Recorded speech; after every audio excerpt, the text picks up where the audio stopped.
welcome to my channel. My name is Shay, and here we talk about life, healing, and all things mental health. So today we're going to talk about some of the changes that you can experience when you are going through your healing journey. Okay, personally for me, going through my healing journey, I started when I was in college. So when I went to college, I didn't really know much about mental health or mental illness because that was taboo in my community. Wasn't really talked about, wasn't really acknowledged, recognized, or even people weren't open about it. And then I went to college and I recognized, wow, like people are so open about their mental health. Like there's names for it, like anxiety and depression. Some of the symptoms that I've, witnessed other people go through in my life growing up. It wasn't a name put to it. It was just, oh, you guys are crazy or something wrong with them. But it was never like openly talked about.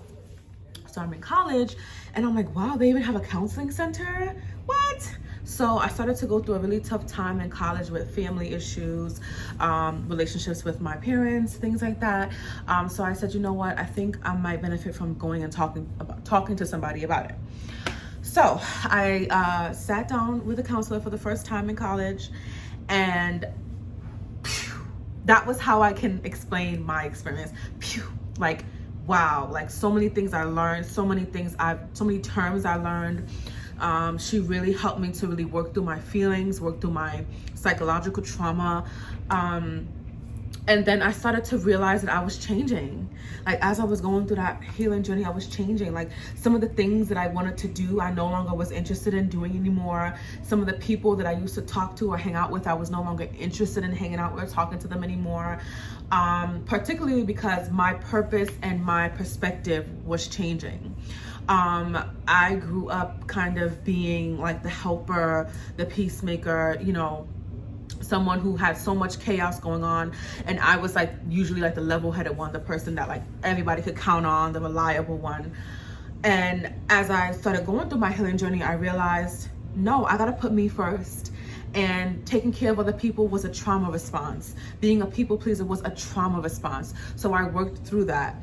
I had to end friendships that wasn't serving me. I had to end friendships where people were not taking care of me as well as I was taking care of them. One-sided relationships. I ended a lot of one-sided relationships in my life, and I did not even realize that they were one-sided relationships until I started my own healing journey and going to therapy. And I realized, wow, like this is a trauma response, and a lot of my relationships are trauma response relationships. And I started to make those changes. I lost a lot of friends at that time. It was really difficult, but overall, I learned a lot, and I'm really grateful for that experience.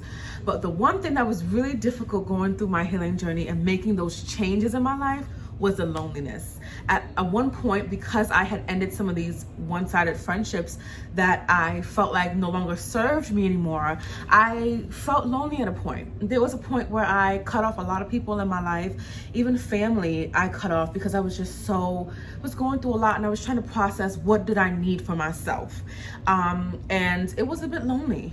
But then as I started to, work with my therapist, I graduated from college, I recognized that let me change my entire perspective. Okay, how do I want my relationships to look like? Okay, who do I want to talk to and be, connected with? So I started to change my perspective, and that started to change the way that I looked at relationships and what I allow people to do and how I allow people to treat me. So after that, I started to really change my whole entire mindset, and that led to, creating better connections with people, mutual relationships, reciprocal relationships where as much as I was taking care of them, they were also taking care of me, and that's something that I absolutely learned. So I just want to tell any of you that are going through your healing journey that you're doing it for you and you are worth it. So keep going. It's not going to be easy, but it's definitely going to be worth it because you are worth it.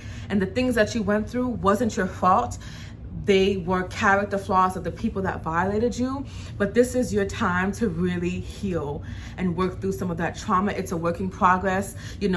It's not something that you achieve. It's something that's continuously working, continuously going. So in my healing journey, there are constantly things I'm learning about myself, things that I am changing in order to kind of grow.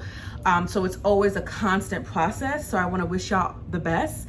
Please comment below anything that you've noticed in your healing journey, any challenges that you've had going through that. What are some changes that you made? I want to hear about y'all's experiences. Let's keep this conversation going, because especially as Black women, it's important to keep an open conversation about stuff like this, because we matter.